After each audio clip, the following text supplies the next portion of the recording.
Hello, hello. Can you hear me?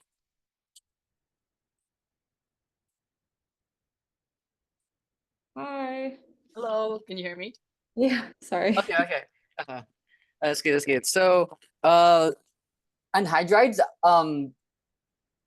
there's not a lot of practice problems that I found on it, but the basic thing is that it ends in oic anhydride, and we find like the both sides of the chain, and it ends in like oic, and then if it's asymmetrical, right, then it would be in alphabetical order, like the R group would be in alphabetical order. But if it's a symmetrical anhydride, then you just have to put that once. So for example, let me share my screen here. um Screen. Okay, so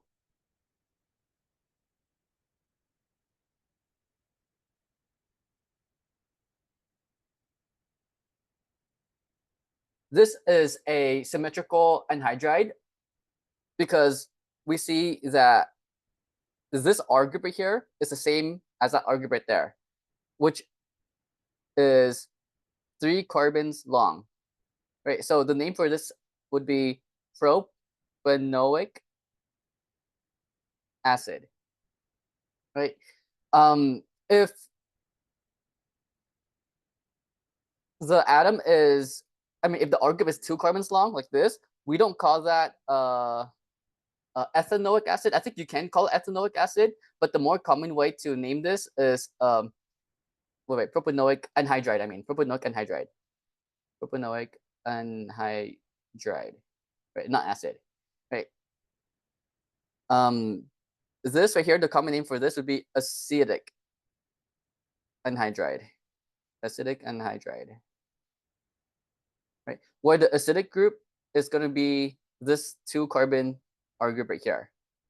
That's the acidic group right there, right? So we only need it once if it's symmetrical. Yeah, you only need it once if it's symmetrical. You would Okay. need 2 different words if it's asymmetrical, and then that would be 3 words for the nomenclature if it's an asymmetrical anhydride. Okay. Um, huh, something like this. Let me try to switch it up too, like to make it like look kind of weird. Let's say that it looks like this. How would you name this? Oh shoot, anhydride. Right here. Do I start with the longest? Or sorry, no, right? It's like a methyl. Methyl is first. You start with the one that has the lower alphabet, so it's in alphabetical order, right? So what would this one be? Like 1, 2, 3, 4. What would that part be? The name of this Butyl. part. Um, butyl, but we don't call it butyl for anhydrides. We call it wait, let me double check. I think it's butanoic, but let me double check this.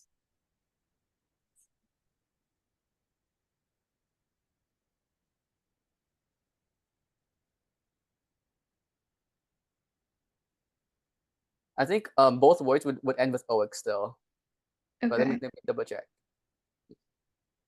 Yeah, both words of the anhydride, both R groups will end with oic. So it reads oic acid or oic acidic acid if this is acidic group. So this is gonna be butanoic. This is the butanoic part right here, right? What would this part of the anhydride be right here? Ethyl. Ethyl, Ethano.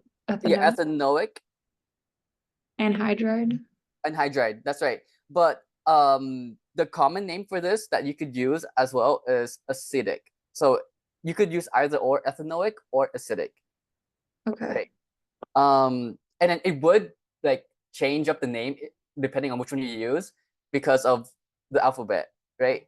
If you use acidic, then this will go first because that goes before B. But if you choose to use ethanoic, then butanoic will go first because B goes before E, right? So you could either have butanoic, ethanoic anhydride, Or you could have acidic, butanoic anhydride, right? Okay, let's try something a little bit more complicated. Let's see here. Oh yeah, for our session, either on tomorrow or Saturday, I'll like be more prepared with like the practice forums, notes, and session notes and everything. Because like for these office hours, I just come in like not prepared as much. I just like answer questions. Yeah, no worries, no worries. Uh-huh. Also, I Yeah. uploaded like the new lectures from Farahot in the Mm. drive. Yeah, thank you. That would be so helpful to Um, prepare for our session, like either tomorrow or Saturday. We could do in person on Saturday as well because I do plan on visiting Davis. oh, yes, Um, I'd love to do Saturday. okay, I'm so Saturday. sorry. I should have told you like earlier. No, no, Sorry. it's okay. It's okay. Yeah. Um, but yeah, I mean, Uh-huh. I don't really mind whatever is best Okay. for Yeah, you. I'll let you know because I'm eating lunch at Yankee at Davis, and then maybe if we could do a little bit earlier, we could do that as well. But I'll let you know on Saturday, and then Okay, I'm just busy from 12 to 1. okay, okay, yeah, I'll be eating at that time, so that's perfect. It Oh, works that's out. perfect. Okay. Yeah. Oh, also, Farah apparently Uh-huh. goes over reactions that are not in the textbook. Goes over reactions are not on the textbook.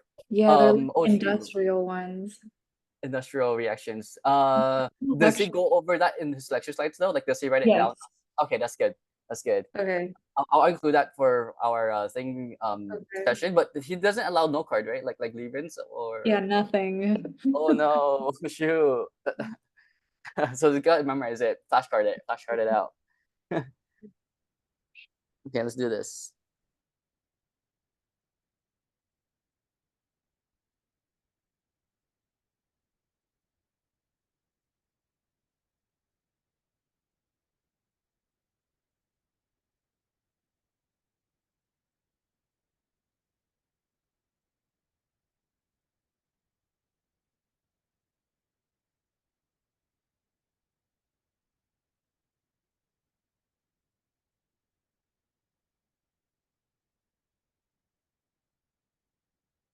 Okay, let's try this anhydride nomenclature problem. Let me actually put this and this right here, and then we'll do some examples of amide nomenclature, and then we could go over some of the reactions of the carboxylic acids, like how to form them, and then that whole table again, but more in detail. Okay, let's try this.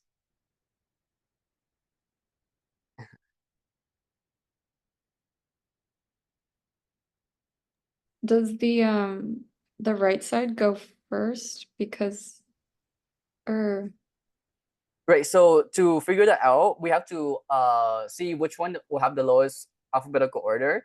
The right side, the longest chain is 1, 2, 3, 4, 5, 6. So we know that this would end in hexanoic. Hexanoic. Right, but the H is not the first word. I mean the first letter of this word because we have substituents. oh, okay. Right. For this we have a 3, 4 dibromo, 5. This right here is a cyclopentyl. Cyclopentyl. Because we have a 5 carbon ring like that. 1, 2, 3, 4, 5. It's not a benzene ring. And since it's a substituent, it has to end in YL to Okay. indicate that it's a substituent. And this is all one word, so no spaces. So we go over like it's alphabetical, not like on the other side, there's a substituent on the second carbon or Right. like on the lower no, that doesn't count. This substituent here does not count as the main chain because 1, 2, 3, 4. Oh wait. Or not as a main chain, but you Okay. know how like you need to have like the substituents on a lower number carbon. Yeah, the lower number carbon. So if there's a substituent at 2, whereas on the other side it's 3, does that matter? Oh no, it does not matter. Yeah, the number that does not matter. No, no. Okay. Yeah, right. Um, like, it, and we'll see that here. Hopefully, that where it doesn't matter. How would you name this side of the anhydride here with the substituents? Um, it's or sorry, Uh-huh. 2-ethyl, 3-methyl, or yeah, 5-phenyl, or yeah, pentanoic. Yep, pentanoic, because both words would end in oic for anhydride. Pentanoic. Um, E would count as a letter when we're determining like the ranking, which one goes first. Would D count or would B count here? E. Yep, B. Right. So this word will go first, and then space this word, and then the last word is anhydride. Right. So we notice that the numbering does not matter here. Even though 2 is a lower number than 3 and 4, this whole word is second because of the alphabetical order here. The numbering system is just showing like where the substituent is at on the chain. Right. Okay. But when we order it, it's based on the alphabetical order. Right. This is probably like that's like the very long nomenclature name. This is just like I try to like make something like involved, so then you're like ready for these anhydride problems here. Right. Let's go on to amides. Let me actually give you one, and then you try it, and then we'll go from there.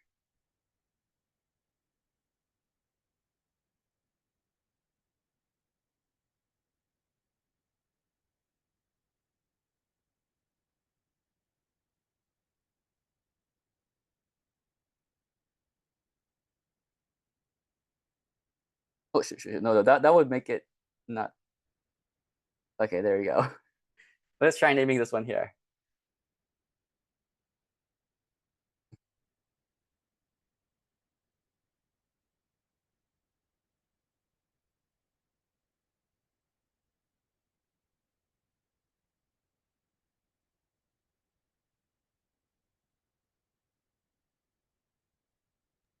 I think you start with the R group of the amide. Mm-hmm. I'll give the amide. So see that. Like 1-methyl propyl, or N, wait, or N comma N. Oh, this one is a complex substituent. So is this whole substituent on the N is branched, so we have to put parentheses. Okay, like you said, 1-methyl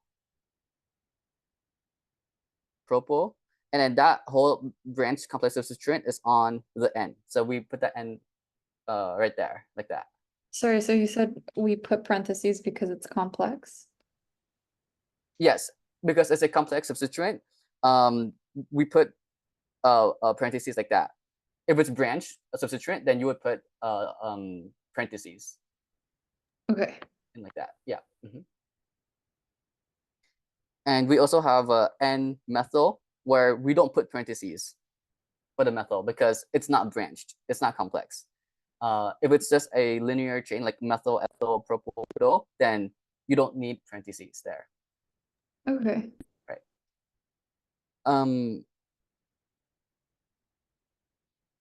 Now, for this side, we have 1, 2, 3, 4, 5, where the substituents are 3, 5 dichloro, and the other one is 4 oxo.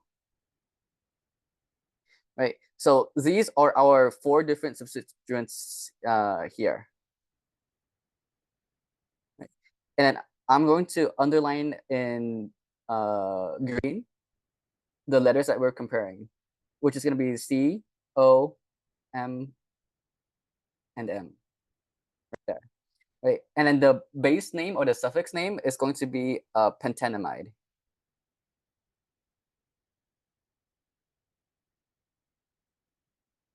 Because we have 5 carbons as our longest chain, and the highest priority group is an amide, which is represented by this amide here, right? Okay. C comes first, so that would be 3,5-dichloro. M comes before O, but this M will go first because there's a tie for that whole word methyl, and then there's nothing else after that. So this will go first. There's something else after that, so that will go afterwards.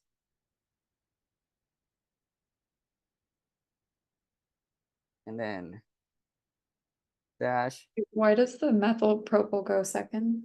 Yep, the methyl propyl goes second because there's a tie between this methyl and this methyl. There's nothing else after that methyl right here in the second N. Oh, okay. So that will go first. But there is a P here, but nothing. You could think of it as like takes priority over something. Okay. Uh-huh. Right. And then this would Oh. be dash for also pentenamide. Right there. Okay. I'm gonna give you one amide problem to try out. And let's do it. Let's do it. Also, I meant to ask, will there ever be like a molecule that has two, like a amide and a carboxylic acid, or something really weird like that? Oh, an amide and a carboxylic acid. Yeah, or Uh, some like two main groups to get, something. yeah, I have there. It is possible, but I haven't seen it been tested. And then if it is like that, then the acyl halide, no, the carboxylic acid will have the highest priority out of all of those. And then the acyl halide would, and then the anhydride, and then the ester, and then the amide, or NH2 or NRH or NR2, right? But if this is the highest priority group and these are substituents, I'm not sure what the substituent names of this would be, like the substituent name of the acyl halide, substituent name of the anhydride. Yeah, I haven't seen a practice problem like that before. Okay. Yeah. But a ketone or an aldehyde can be a substituent, which would be oxo as a substituent. Oxo would be the substitution for a ketone or an aldehyde. And what would be the substituent name for an alcohol? Hydroxy. Hydroxy. Yeah, hydroxy. Okay. So let's do this one.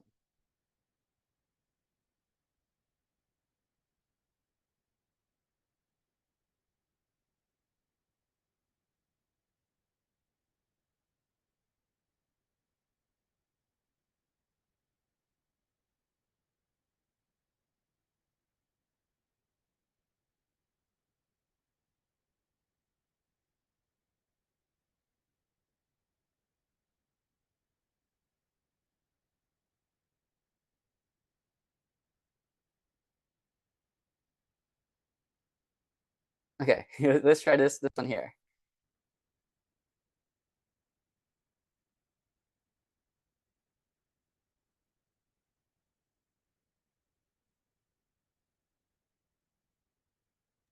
So the carboxylic acid will be highest priority.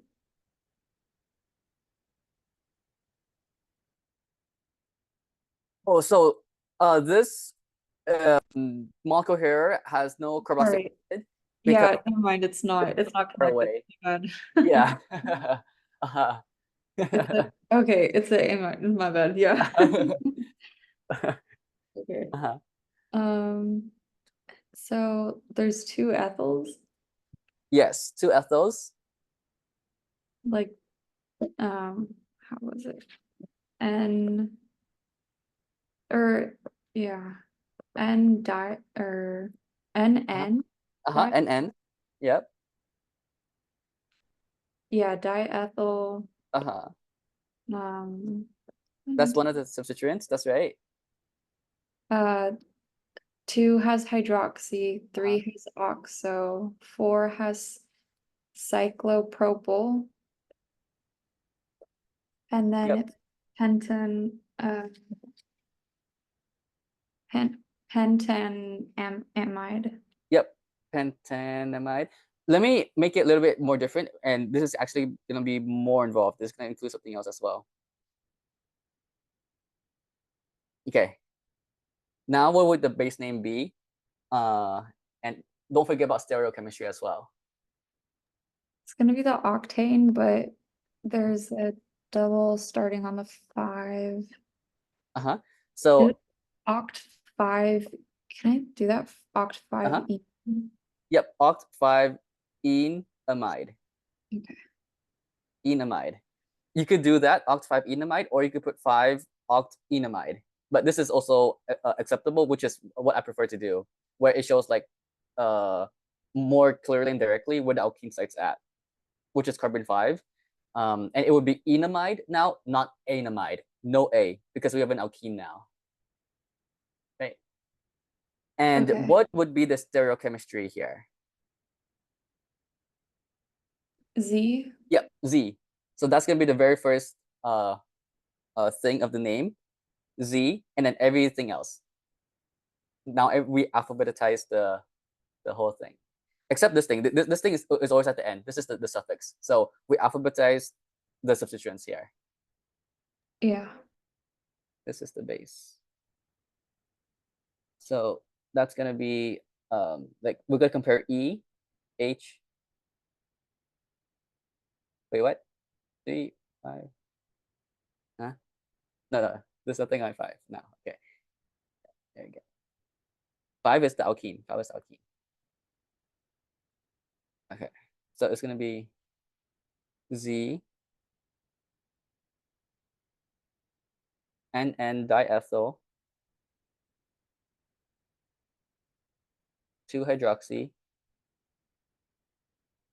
and 3 oxo.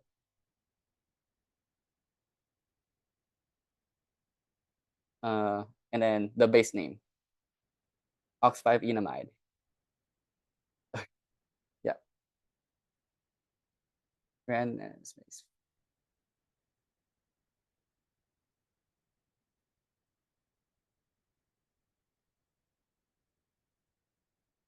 Yeah, no dash between letters. Like that. Okay. Nice. So now let's move on to the reactions of carboxylic acids. Let's see. For our session, I'll tailor it more towards Farhat's lecture, but for now, I'll just give you like the general, like basic idea of what's gonna happen here. Right? So let's go over the hydrolysis reactions. That's a big reaction. Hydrolysis, which is converting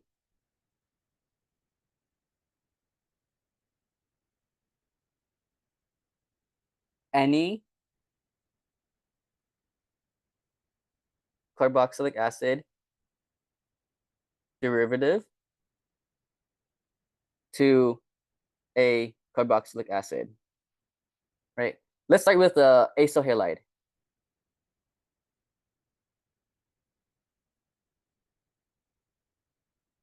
Acyl halide is extremely reactive. It's like the top reactive derivative.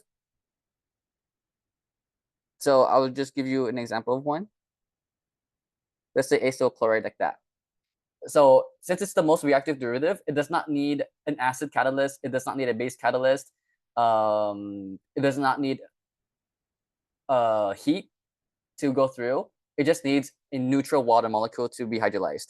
So if you see an acyl halide reacting with water, this automatically converts the acyl halide into a carboxylic acid like that. Right. So here's the mechanism.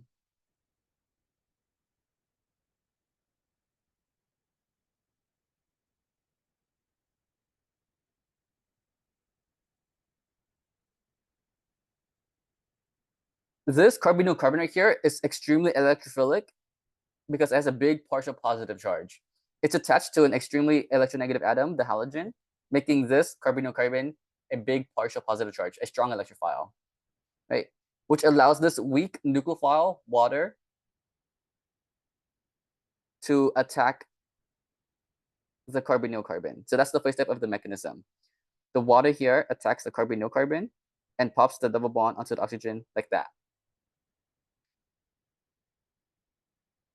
What this does is that it would create this tetrahedral intermediate here. Right? Where now this O minus here can go back down and kick out that chlorine leaving group right there.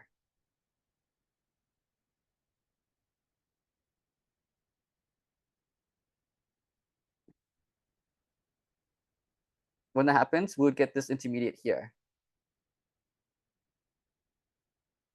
Where the last step is to neutralize this O plus using the CO minus that just left. The CO minus that just left would grab that hydrogen and neutralize that oxygen by giving it a pair of electrons there, giving our final answer of this carboxylic acid here. Right. Instead of Cl minus, you could have used H2O as well, like that, H2O or Cl minus. Right. So that's hydrolysis. We converted an acyl halide into a carboxylic acid by just using water. Right. We didn't need an acid catalyst. We didn't need a base catalyst because this carbonyl-carbon right here is already super reactive. It's already electrophilic because of this chlorine here. So on predicted product, if you see an acyl halide with any water, just convert or just replace the halogen with the OH, and that'll be your answer for predicted product. But here's the mechanism on how that happened. Now, this exact same mechanism is going to be the same for anhydride as well, right? Because anhydride is the second most reactive derivative, where it does not need an acid catalyst, it does not need a base catalyst, it does not need heat, just like the acyl halide. Right, so let's say we have this anhydride, react that with water, we're going to get this carboxylic acid here, right? Where we substituted this whole thing with the OH right there, right? In the previous example, we substituted this chlorine with that OH right there. Yeah. Right. And here's the mechanism. It's the same thing. The only difference is that instead of this chlorine being the leaving group is going to be this acetate group or carboxylate group. Right. Same thing. This carbonyl-carbon is really electrophilic, or we have a very good leaving group here, which favors water to attack that carbonyl-carbon, push the double bond over to the oxygen to create this tetrahedral intermediate here.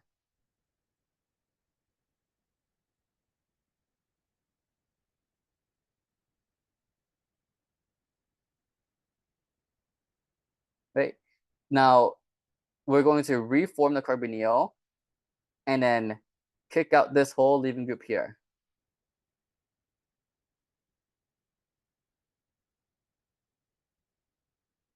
Which is going to give me this intermediate and this side product here, the carboxylate. And then the final thing is to deprotonate this positively charged oxygen with the leaving group that we just created, or water, to get our final product there, the carboxylic acid. Right. So acyl halide and anhydride, they're probably the fastest hydrolysis mechanisms because they did not need an acid catalyst or base catalyst or heat. Right. But once we get into the ester, that ester is not as reactive as the acyl halide or anhydride. So that ester requires an acid catalyst or base catalyst with heat. So let me go over an example of that and show you the mechanism for both conditions, acidic and basic conditions. Ester.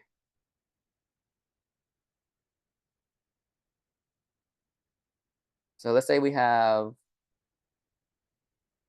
this ester here reacting with just water. If this ester is reacting with just water, the answer would be no reaction. Because this carbonyl-carbon here is not as electrophilic, and this is a bad leaving group.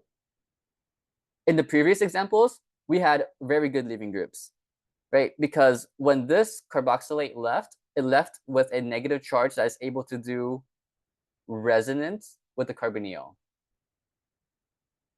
And if it's able to do resonance, it's more stable, right? So it's leaving as a stable negative charge, making it a good leaving group for the anhydride. For the acyl halide, this chlorine minus here is a very good leaving group because it leaves with a negative charge on a very electronegative atom, a halogen, right? Which that halogen is able to hold that negative charge well on its own, right?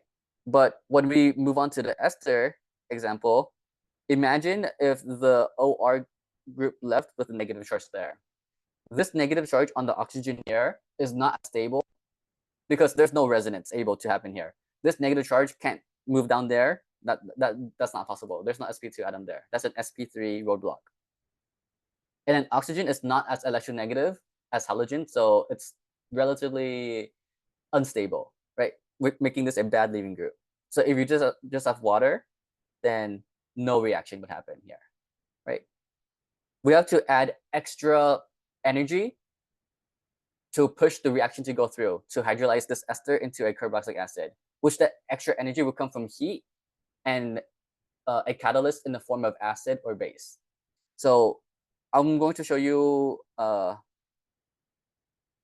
in acidic conditions first.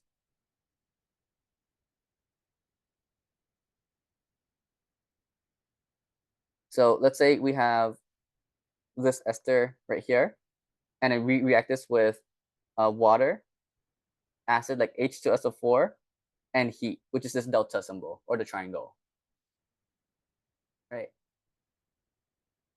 This reaction would go through and hydrolyze the ester into the carboxylic acid, where we're going to substitute that OR group with that OH group right there, right? So if this was a predicted product, this is what you will put, and you get full credit for that.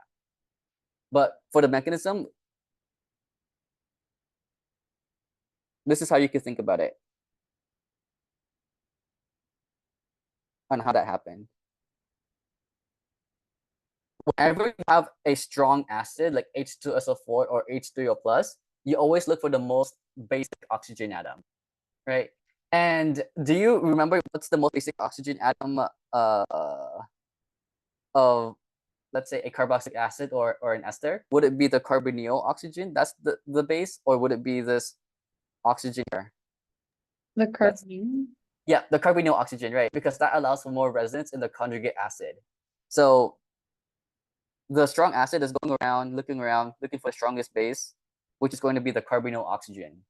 The step of the mechanism is to protonate the carbonyl oxygen, right?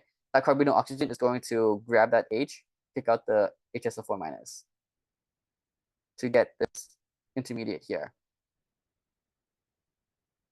right? Now, what we just did is that we activated the electrophile. Before, this carbonyl carbon had a small partial positive charge, but now that carbonyl carbon has a big partial positive charge. The reason why is because we destabilize this oxygen atom. That oxygen with a positive is not as stable as it was, so it wants to like pull on the electrons of this carbon more. It's stealing this carbon's more electrons, more, right? Making this carbonyl carbon more positively charged, more electrophilic. So now this is a strong electrophile, which allows the weak nucleophile, water, to attack the strong electrophile and push the double bond over to the oxygen right there.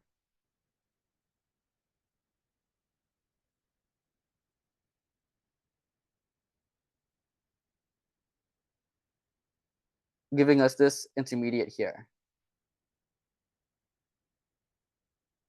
Right. Okay, now this is the proton transfer step. Again, what we did back in 118B, the end of it, we deprotonate the group that we want to keep. We protonate the group that we want to kick out. Our desired product is a carboxylic acid with the OH group. And the thing that looks like the OH group is this group right here. We want to keep this group. right? But right now it's a good leaving group. That's bad. So if we want to keep it, we have to deproteinate that group with the HSO4 minus that we had earlier, that we formed earlier. We're going to deproteinate that group because we want to keep it. Okay.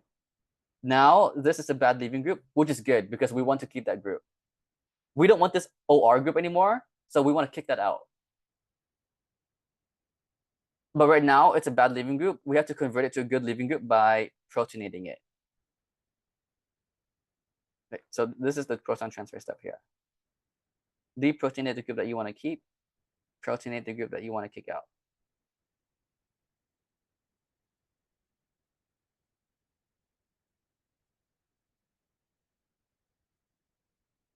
Right, so this is where the 118B stuff comes back. Right.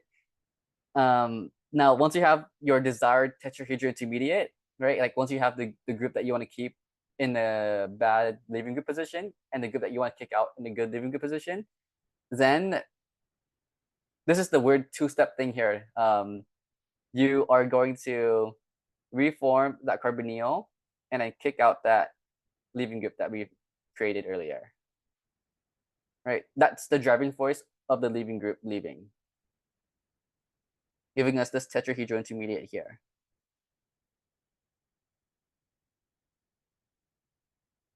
Right? And then this will be the side product, the ethanol that left.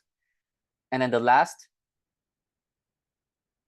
reaction of this mechanism is to deprotonate and neutralize this carbonyl oxygen here, giving us our neutral carboxylic acid there. Right. Any questions on this mechanism? No, I think I just have to review it, Yeah. It's a lot of like repetition and also explaining yourself through the process. Like don't just memorize the arrows, explain the reason why each arrow is going there. What happened after the step? Like, did you activate the electrophile? Did you neutralize something? What's the reason why you're doing that? Like as you were practicing and reviewing these mechanisms. Okay. Yeah. Now that was acidic conditions to convert this ester into the carboxylic acid, right? Hydrolysis. Let's do basic conditions, which is going to be way faster. Basic conditions are like faster than acidic conditions mechanism. Basic condition. So let's say we have this ester and we have water, just water alone, no reaction. But if we have NaOH and heat, that's going to stop at the carboxylate, right? We're not going to have the protonated carboxylic acid, the neutral one, because we are still in basic conditions, right? And this is a big Levens thing. If you don't have acid workup, she wants you to stop at this answer here, right? So if you don't see a second step of acid workup, then you stop here. For Helix, he assumes there's an acid workup step, so he allows that as the answer, the neutral carboxylic acid, even though there's no acid workup step. For Fairhat, I have to check his lecture slides to see, in his practice exams, practice rounds. I think he might be like Levens. Levens, okay, that's good. Yeah. He doesn't give partial credit. Oh, he doesn't give partial credit. Oh no! Like even for the mechanism, like no partial credit. I don't think so. Who Oh knows? But he no! said it's all or nothing. So I was like, oh. Dang. For predicted product, oh wait, that's kind of mean too. For predicted product, what? Yeah. Uh-huh. So that would be different if you had your first step to be the water, base, and the heat. Second step, acid workup, H2O plus. That would give you to your neutral carboxylic acid, right? So let's look at the mechanism here.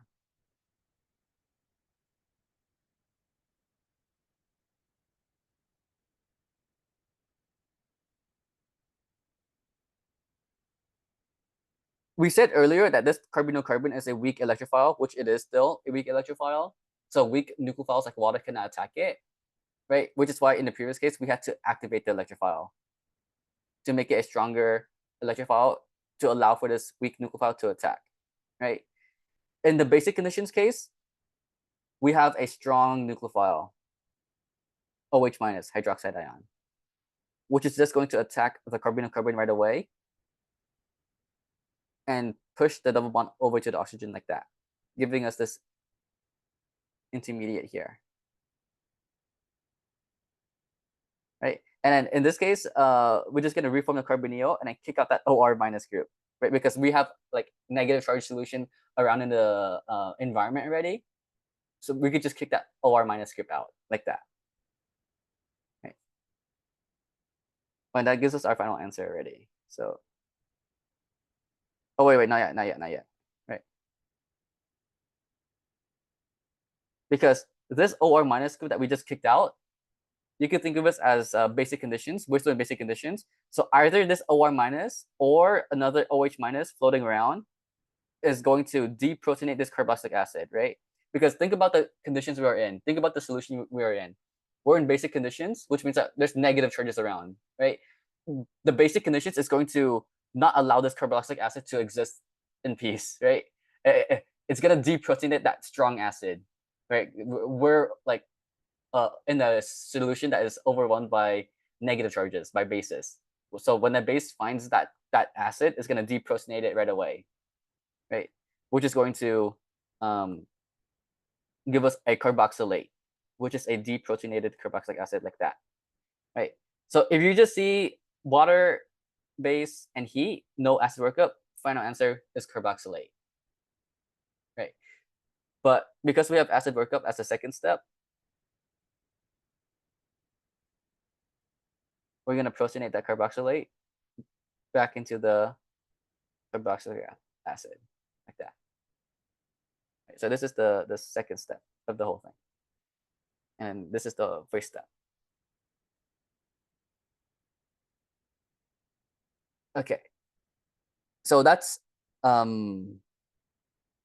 ester. Amide is going to be a little bit trickier, right? Because we have three different types of amides: a primary amide, secondary amide, and tertiary amide. I'll show you like why it's tricky. Let's look at the primary amide, and then I'll show you why we cannot do that in basic conditions. If we have this amide here, and we just react that with water alone, no reaction. If we, however, put an acid catalyst and heat to it, that would do hydrolysis, convert the carboxylic acid derivative into a carboxylic acid, the parent function, right? So let's go over the mechanism of this really quick. It's gonna be the same thing. So I'm gonna run through this. Let me know if something doesn't make sense, and then I could explain that step. Right? But it's gonna be very similar to what we just did earlier. Strong acid, look for the most acidic atom, which is the carbonyl oxygen. So we're going to protonate the carbonyl oxygen in the first step to activate the carbonyl carbon, where water is now able to attack the carbonyl carbon, push the double bond over to the oxygen, and get this tetrahedral intermediate here. Right? Once we have this is the proton transfer step. We deprotonate the group that we want to keep. We protonate the group that we want to kick out. I want to keep the OH group because my end goal is to create the carboxylic acid. So I want to keep this OH here. So I'm going to deprotonate this group to make it into a bad leaving group. Right? Once that's done, we're going to protonate this group right here, which I want to leave, to convert it to a good leaving group. Right? So let's protonate that, convert that into a good leaving group. Once the good leaving group is primed and in place, we're going to do the two-step driving force to kick out that leaving group.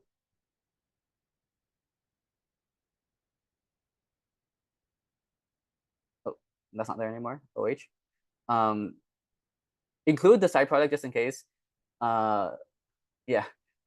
Do it for full credit. Like for the mechanism, include everything that left, like the organic thing that left, or like yeah, just include everything that left just in case NH3 that left right there, right? And then the final thing is to deprotonate or neutralize the O positive, giving us our final neutral carboxylic acid here, right? So it was basically the same mechanism as the ester one. The only difference is like what left, right? Instead of an alcohol that left, we have an amine that left.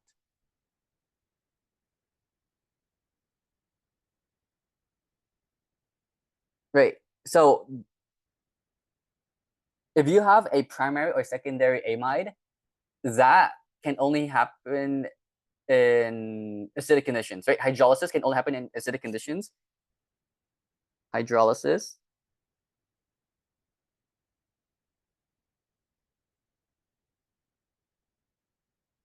wait, primary or secondary amide can only do hydrolysis in acidic conditions.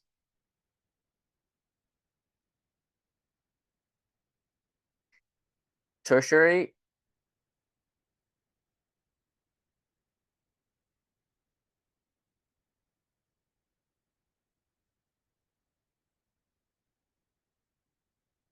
amide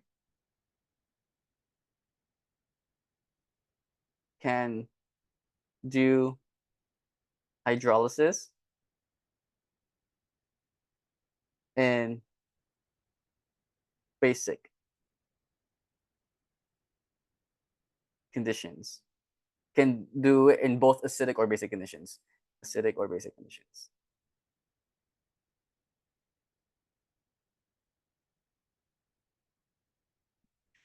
Right. There's a little caveat here for the basic conditions. Depending on if Farhat goes over the reaction or not, I'll go over it, which is amidate alkylation.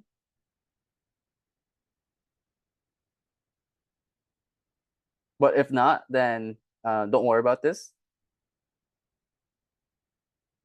If you just see base, water, heat, then go all the way through with hydrolysis. But in the second step, if you see some kind of haloalkane, then you would have to worry about this reaction. I'll show you all scenarios here. Okay, so let's use the same primary amide that we had earlier, but this time we try to use base. H2O, NaOH, heat. The base is not going to attack the carbonyl-carbon because acid-base reactions are one of the fastest reactions you have in OChem. So the base here is going to actually deprotonate this acidic hydrogen we have here, right? That's bonded to an electronegative atom. Right, so deprotonate, do that, and give us this deprotonated amide there. Right. Same thing for secondary amide, but instead of like an NH, we're gonna have an NR if we have a secondary amide.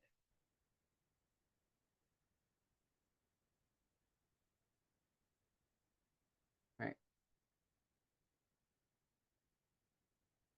So that's why we can't do hydrolysis in basic conditions for primary or secondary amide.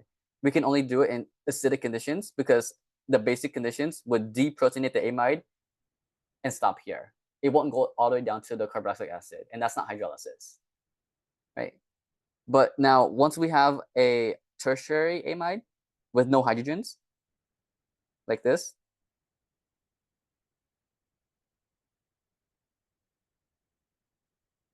we can hydrolyze this in basic conditions now. Let's say there's no acid workup. That means you're end with the carboxylate here, right? Because there is no acidic hydrogen on the nitrogen right there to deprotonate, right? And then everything would go through as normally. The OH minus would attack carbonyl, push that up there.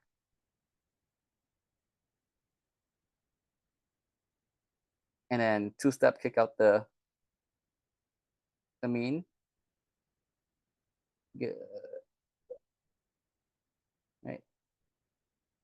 Which is then going to deprotonate the carboxylic acid because we're in basic conditions to give us our carboxylate, which is our final answer if we do not have acid workup, if we do not have a second step of acid workup, right? Which we don't here.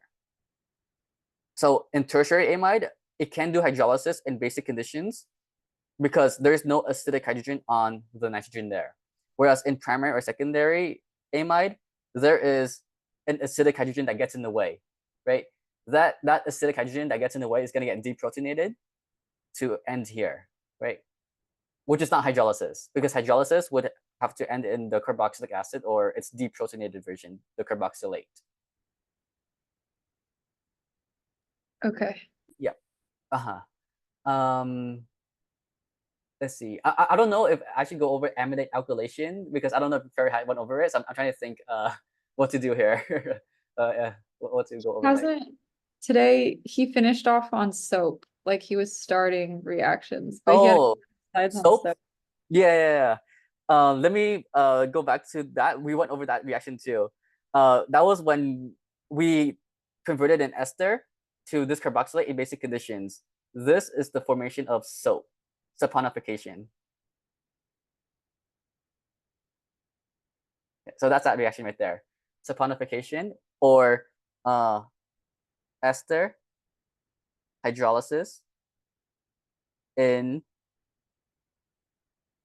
basic conditions, which is saponification. Because this here is soap, which is because this negatively charged thing here is polar hydrophilic. When you like use soap, it's gonna like I don't know, repel, attract the hydrophobic things and clean it off. But that's a conceptual vocab thing. So, right. Does that make sense? Yeah. Yeah. Right. Let's see.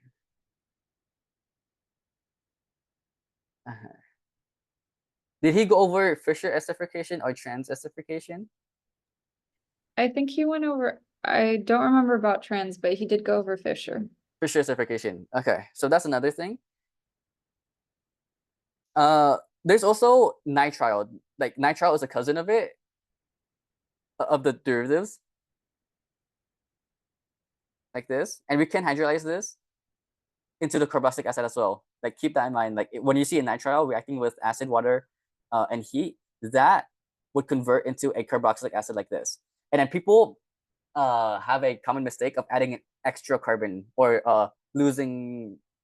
Wait, what do people do usually? They lose a carbon. So usually they draw this as the product, right? Which is not the case because we have 1, 2, 3, 4. This carbon here that's drawn out, like written out explicitly, is that carbon right there of the carboxylic acid, right? It's not this one because we're missing a carbon down there, right? Okay. So when you do hydrolysis of nitrile, be sure to include the carbon of the nitrile, which is the carbonyl carbon. The carbon of the nitrile gets converted to the carbonyl carbon of the carboxylic acid. The mechanism for this is very long. Very long. Like we gotta convert it to the amide first, and then we have to convert that amide into the carboxylic acid, which we did earlier. It's so long that Helix said that he'll start at one point in the mechanism, and then you have to figure out like the rest of it because like it's gonna take up like the whole page. So I'll save that for later when Farhat does go over it. So then I don't overwhelm you with too many things because I'm not sure like what he's stressing, what he wants to go over right now. Right. Okay, that sounds good because he hasn't really gone over the reactions. I think he Uh-huh. started today, but that was it. Yeah, that's good. That's good. Let's end off with Fisher esterification, and then we'll end it there. Okay. Yeah. So Fisher esterification, and then we can go over trans esterification next time. The basic thing is going to create a ester from a carboxylic acid, right? So carboxylic acid is going to be converted into an ester. That's Fisher esterification. And the reagents that you're going to use is going to be an alcohol in acidic conditions with heat. Those are the reagents right there. This will not happen in basic conditions. Not in basic conditions. Because in basic conditions, what would happen instead is that you would deproteinate the carboxylic acid, and then that's it. You won't do anything else. But in acidic conditions, you could do something, right?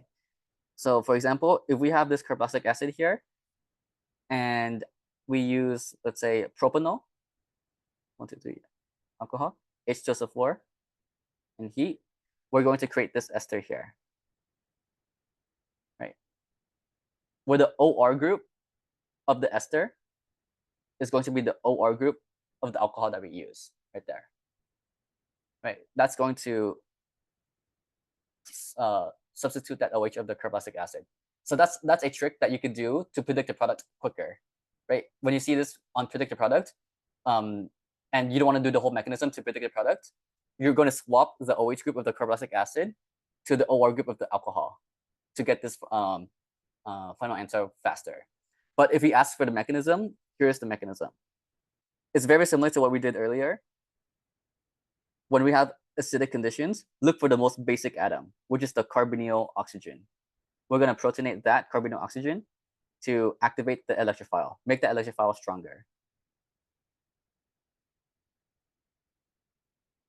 And then once that electrophile is strong, the weak nucleophile is now able to attack the electrophile. In the previous examples we went over, water attacked, right? But in this case, we don't have water in the reagent. What we have instead is alcohol. So alcohol, in this case, propanol, is going to attack that electrophile, push it up there, give us this tetrahedral intermediate here. And then the same boring thing, deprotonate the group you want to keep, protonate the group you want to kick out, right? Very tedious. For Nasiri, she wants you to do it one at a time. For leave-ins and helix, they allow you to save time by doing it all at once, right? I feel like Farhat is more like Nasiri, so let's do it one at a time, just in case. Yeah, if you do it like this, you won't get points off. If you do it the other way, then that's more risky. So let's do it one at a time. Let's deprotonate this group because we want to keep that group, but it's going to be longer, right?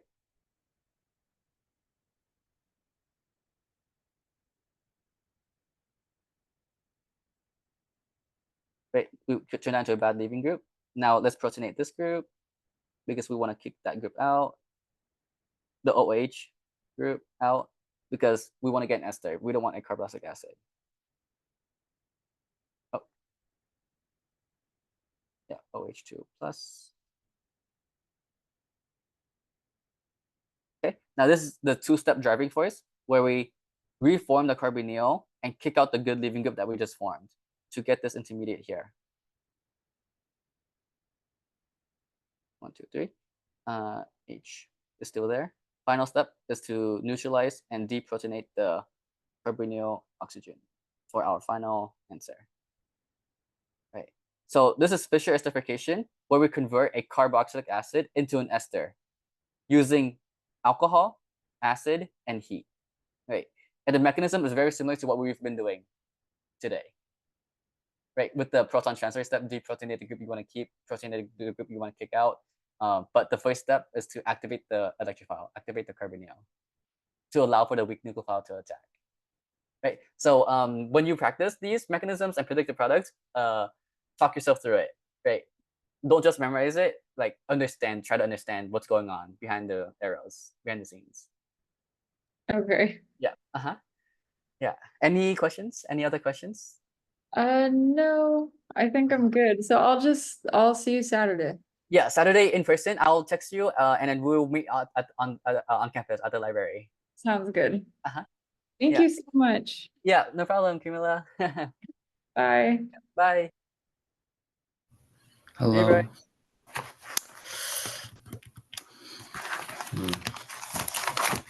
I got like 2 tests tomorrow. 2 tests tomorrow for which classes?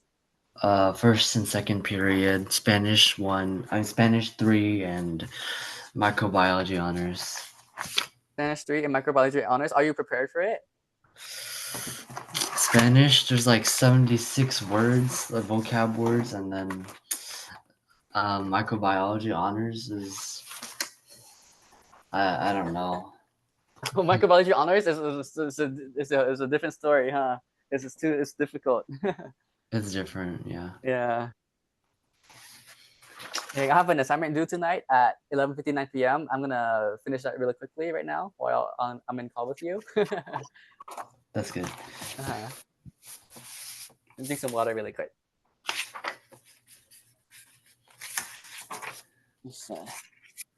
And we still got that study session on Sunday.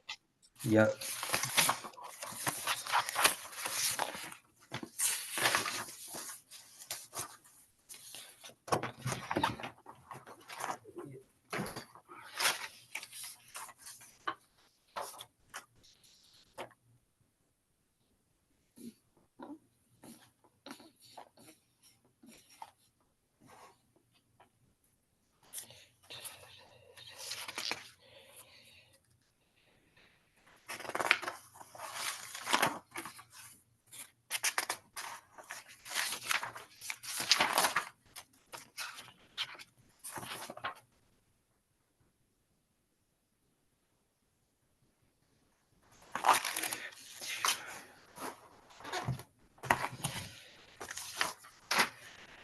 I like finished all my homework already, so it's just like mostly studying and Studying don't for the know. exams. Yeah, I just don't know what I should be doing because I should just finish my homework and go to sleep, but now I just have nothing because I've been productive all day, and now it's just like, oh, all I have to do is study. Oh yeah. Have you been studying all day too, or have you just been doing busy No, work? I kind of just finished like I don't know like about an hour ago, and now I'm just like floating around. Oh, like reviewing, floating around. Yeah.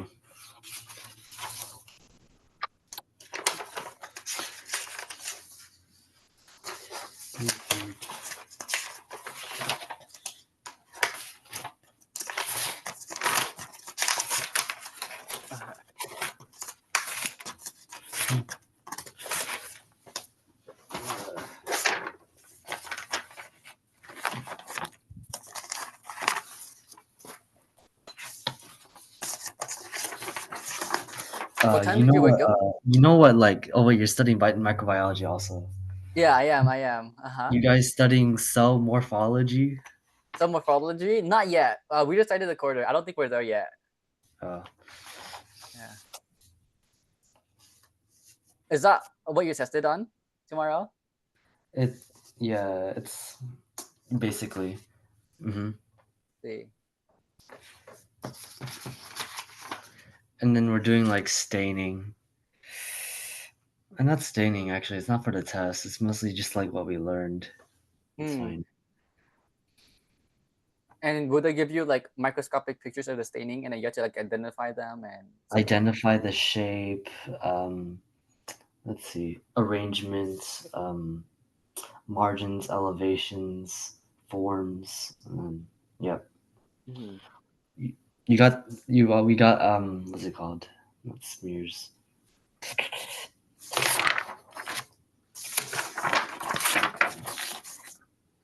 I mean, it should be more fun if you're like hands-on, but if you're like me, probably might be difficult at first. Because you're more conceptual, huh? Yep. Yeah, me too. Me too.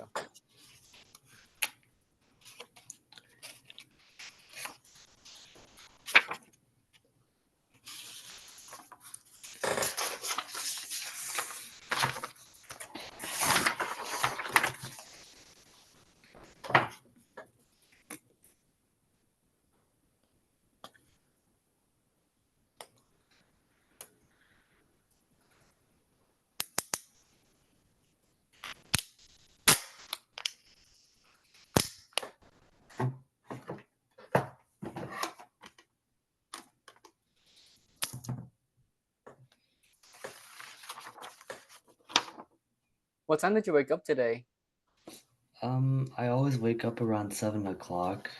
I tried waking up at 5 today, but then it didn't work out, and I just like slept till 7 o'clock. Mm. What time did you wake up?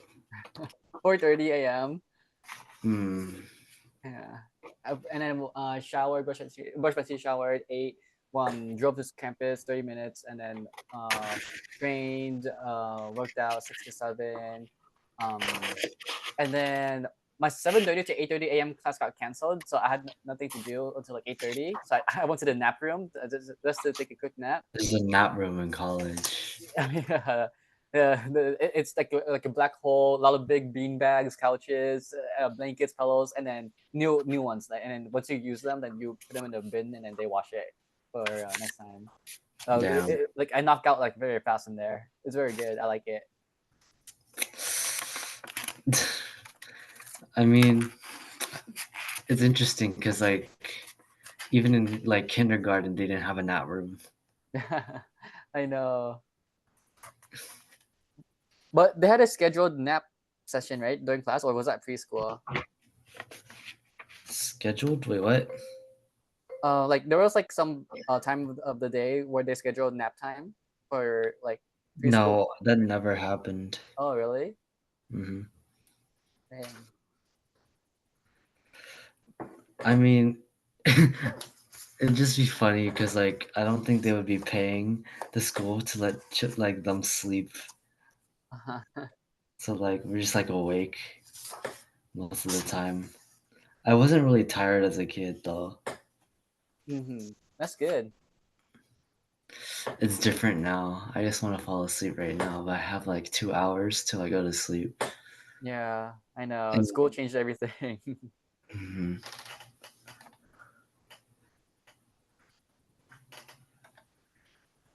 Did you take AP Spanish? No, I did not. I Spanish took 3?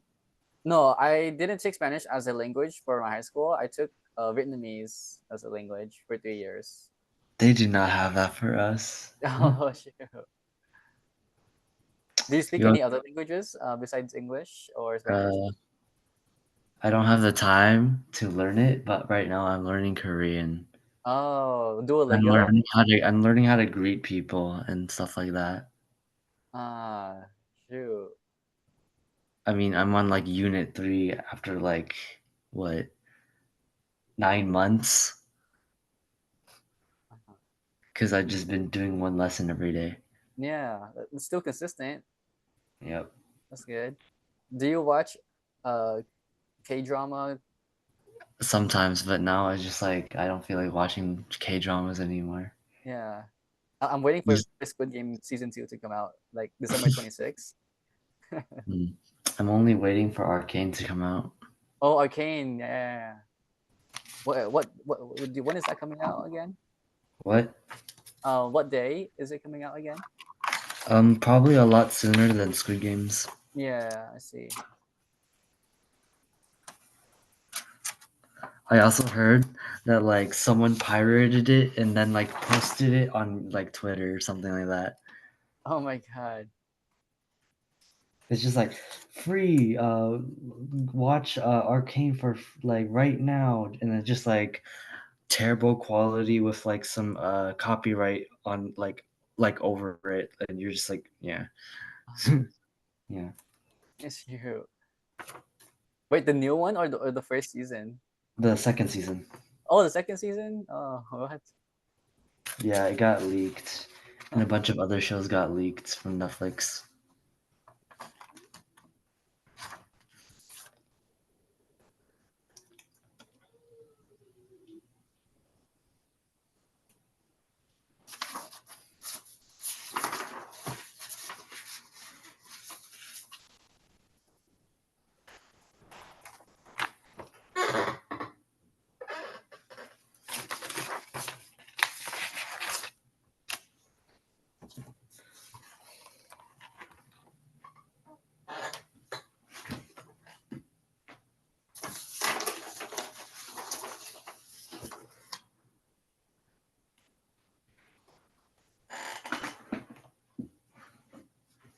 Bruh, I finished like all my assignments and I'm still feeling the anxiety from the test.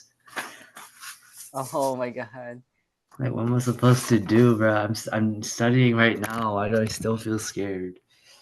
You did the practice exams provided already? Practice exams? Yeah, I did. Okay.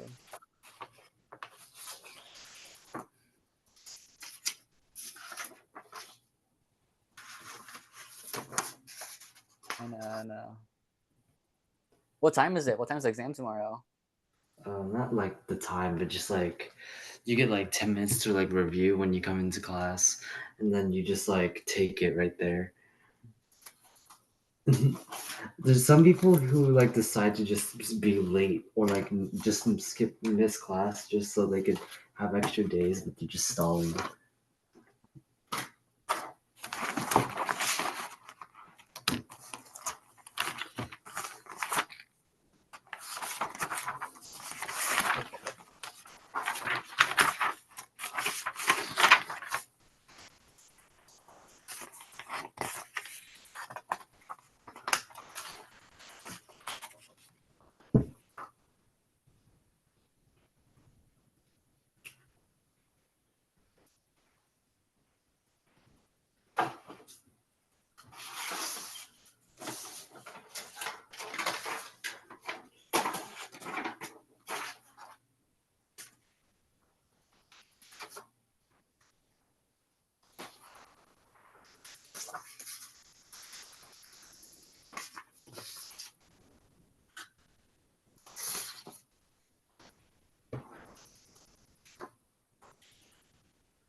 Okay, I just finished everything. How's it going for you, Ryan?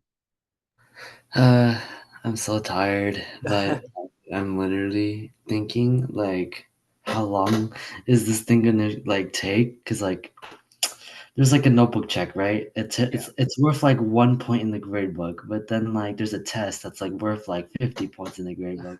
And like, I'm like, if I work on this, I'll know like the at least the material on the stuff, but the study guide's already posted, so I'm like.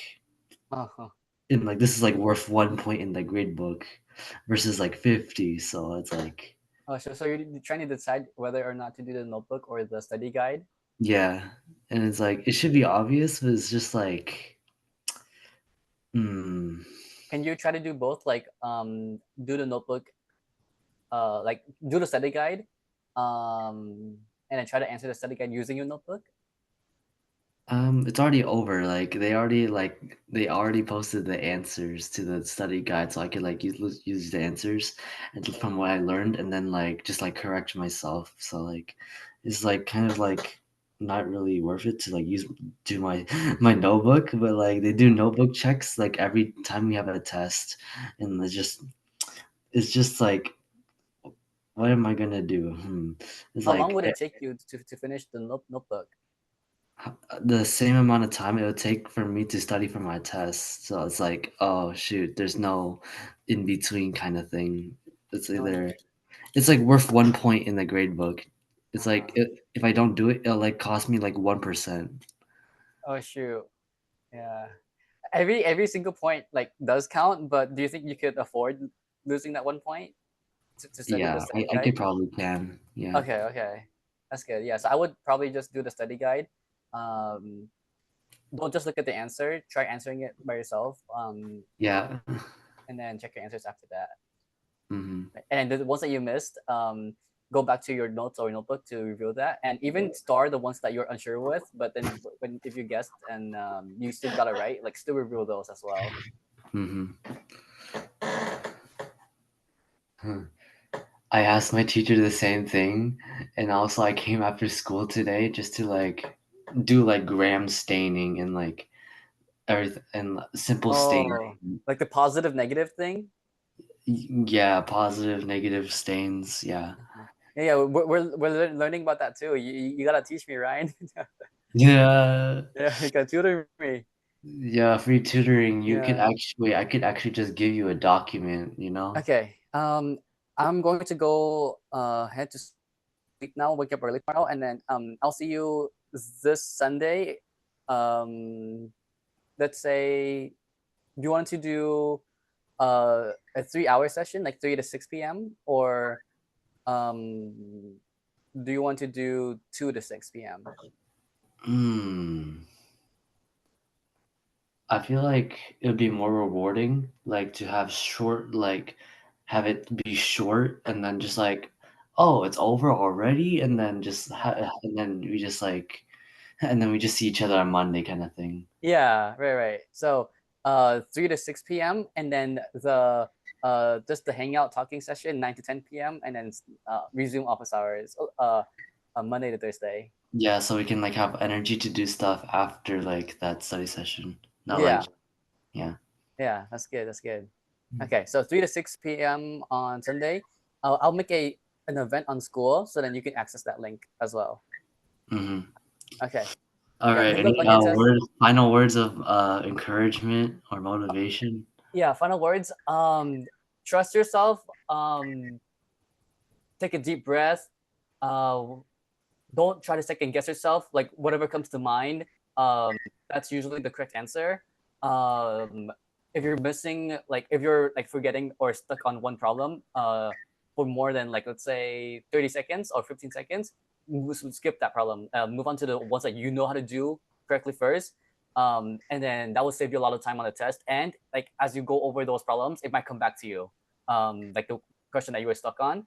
And then like the other questions might even give you clues on or like hints on what the answer is for the ones you were stuck on. And once you do all the things that you're familiar with, then you go back to the ones you're stuck on and then spend more time on those. Use the like look around the test for clues or anything that could help you. with that. Right? Is it multiple choice question test or is It's it all like a multiple choice, it's and multiple then choice? there's another part where it's just kind of written, but it's like it's just like added on kind Yeah. of thing. It's like only worth about let's see, multiple choice is worth more than written part, but it's just like a very small part. So I'd say that it's like probably worth like a quarter or like a fifth of like the test. And then written, I mean, and multiple choice is like 4/5 of the test. So yeah, Professor test. I see. Yeah. So yeah, you don't have to write anything. that's It's really just, good. yeah. Because that allows you to get like hints from the multiple choice options and the questions as well. Try to interweave them or connect them together.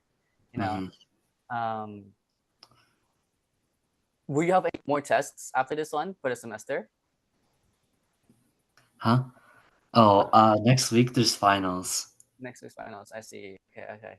So we're just taking everything we learned and then just like go to finals. Uh, Yeah. yeah. You got it. I'm You like, got it, Ryan. I'm gonna take a 10-minute break because I've kind of just feel like I'm just falling off kind Mhm. of thing. It's just like, but I'm not gonna lay on my mattress because that's a big no-no. Oh, sure. What time do you plan on sleeping tonight, or are you planning to phone all nighter? No, not all nighter. Yeah. Yeah. I Yeah. feel like I've like studied like almost all the material, but Uh-huh. like if I do a little bit more, my grade will go back to a B. That's good. That's good. Yeah. Yeah. Do everything you can in your power. Get some sleep as well. Like, I would say at least, at least, at least at least 2 hours. At least 2 hours. Oh my God, high school. I mean, I feel But like ideally, like 7 to 9 hours if you can. look, I only need to be awake for my first two classes, and then every other class I can blow off because third period we're watching a movie. Uh-huh. Fourth period there's like an essay, but it's like due at 11:59, Oh, okay. and it's just for U.S. history, and it's Yeah. just like involving the Great Depression and like what the factors were. Gotta prioritize, you know? Hmm. Yeah. Okay. I Yeah. mean, I'll let you know. today. Let me know how it goes in our study session on Sunday. And the talking session I too. mean, okay, I'll just tell you right now. Wait, no, wait. Is it urgent? Like, you have to go sleep right now, or Oh no, no, like? you can tell me right now. You can tell me right now. Okay, so today I was like writing my essay for U.S. history because like we're literally given an entire week and like she was holding our hand throughout the whole time, and basically I was just doing my essay and basically it wasn't Google Docs and it was just like some like random website where we just turn in our DBQ and basically I reloaded my page and my entire essay is just gone. Oh.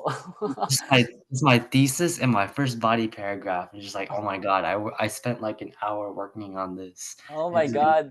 So you lost it's all just that like progress? I lost an hour, Oh and my it's just God. oh my That feels god. so bad. Yeah, it's just like at the end of class too. It's just like I was trying to find some evidence for my paragraph, and it's just like gone. Just Oh like I clicked back, it's just like gone. Just like oh my. so did you take a break after that or No, it was just like the end of the school year, a school day. It's just like oh my god. yeah. And then I just go to my teacher just to see what's popping in Uh-huh. my microbiology class, and just like I got a bunch of advice for like how to manage my time, how to like prioritize classes over another one. Yeah, yeah. That's good. That's good. You're gonna be Yes, doing that a lot in college too. So it's true. good if you get that skill down now, practice. Uh-huh. Yeah, I usually just focus on one thing at a time, but the thing is, it's like I focus on a giant project. It takes me like 3 days, but I neglect everything else, and my grade still goes down, and just like not worth it. So I like break it up into pieces over multiple days, so I Right, can right. study everything, It's also experimenting which is like what I need to do because I've been only been focusing individually on everything. yeah, I see. That's so good, like experimenting like what you can do, what you cannot do, what works best for you. Like Yeah, I it's had that conversation with my teachers, like, "Ryan, how you like, what does your day look like?" And they're trying to, like, piece together, like, what does, like, after school Ryan look like? And then just like, uh-huh. "Oh, yeah," and then yeah. Dang, that's good that your teacher is like willing to give you advice like that. Yeah. I was like, even if you can't like compare yourself to others, blah blah blah. Like like you can't have the same like even if you have the same classes, you can't prioritize the same classes as them. Yeah. Everyone's different. Yeah. And That's right. Mhm. it's like when you're cooking and you're just cooking like spaghetti, but you only cook like the noodles first, and then but you just don't cook like any sauce, and then you just like end up with just straight noodles, and then there's nothing else. Dang. I know. That's a good analogy. Yeah. Yeah. Okay. Best of luck, Ryan. Best of I know you luck. got this. Uh, Hmm. good night. Good night. Yeah. Good night to you. Yeah. Yeah. See you on Sunday. Yeah. See ya. See ya there. Wait, 45:15 Friday. Pomodoro. Friday. Wait, Friday. Wait. Are you Friday tomorrow? Oh no, not Friday. Sunday. Sunday. Oh, okay. I'll put a school event. 3 to 6. 3 cycles of 45:15 Pomodoro. All right. Uh-huh. Sure. Okay. All right. Thank you for encouragement. Yeah. I'm gonna calm down for the next 5 minutes, and I'm just gonna go back maybe 10 Yeah. minutes, like Meditate. 2 minute break, Meditate for a little bit. Do some or breathing sit or exercises. meditate. Yeah, meditate, and then I'm just gonna go back. That's good. Yeah. Yeah. Good luck. Good luck, Ryan. Thank you. Thank you. Uh-huh. Uh, Yeah. see ya. Yeah. See ya.